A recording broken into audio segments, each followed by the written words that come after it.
నక్క రాసిన ఉత్తరం. ఒక పెద్ద అడవిలో జంతువులన్నీ సంతోషంగా జీవించేవి. కానీ ఆ అడవిలో ఒక నక్క ఉండేది. దానిని చూసిన ప్రతి ఒక్కరూ,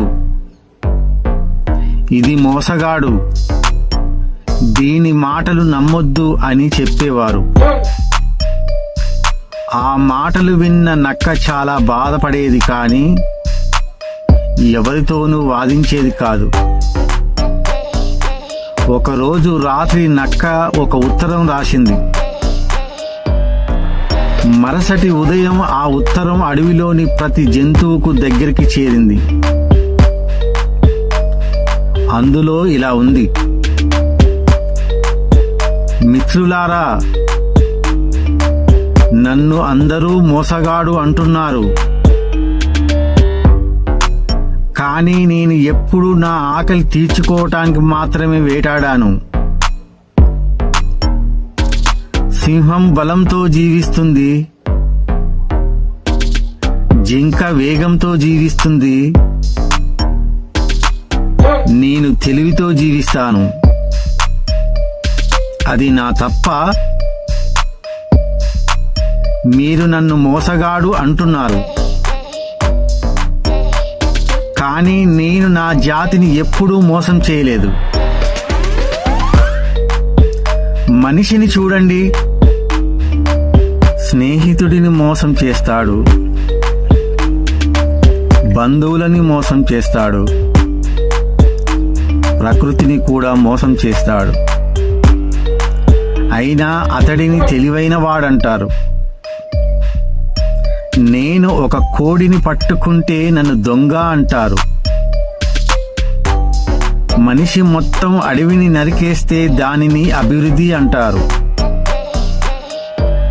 నేను నా పిల్లల కోసం ఆహారం వెతుకుతాను. మనిషి తన స్వార్థం కోసం భూమంతా స్వాధీనం చేసుకుంటాడు. అయినా చెడ్డవాడి నేనేనా అని రాసి ఉంది. ఆ ఉత్తరం చదివిన జంతువులన్నీ మౌనంగా ఉండిపోయాయి. కానీ ఉత్తరం ఇంకా ముగియలేదు. చివర ఇలా రాసి ఉంది: ఒకరోజు నేను చనిపోతాను, నా పేరు కూడా మర్చిపోతారు. కానీ మీరు గుర్తుంచుకోవాల్సిన ఒక విషయం ఉంది. ప్రకృతిలో ఏ జీవి చెడ్డది కాదు. తన అవసరాన్ని మించి ఆశపడినప్పుడే చెడుగా మారుతుంది. ఆకలి జీవనానికి అవసరం, అత్యాశ వినాశనానికి కారణం.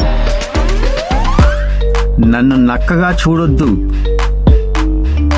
ప్రకృతి చెప్పిన పాఠంగా చూడండి. ఆ ఉత్తరం చదివిన తర్వాత అడవి మొత్తం నిశ్శబ్దమైంది. ఎందుకంటే నక్క తనను తను సమర్థించుకోలేదు, జీవిత సత్యాన్ని చెప్పింది.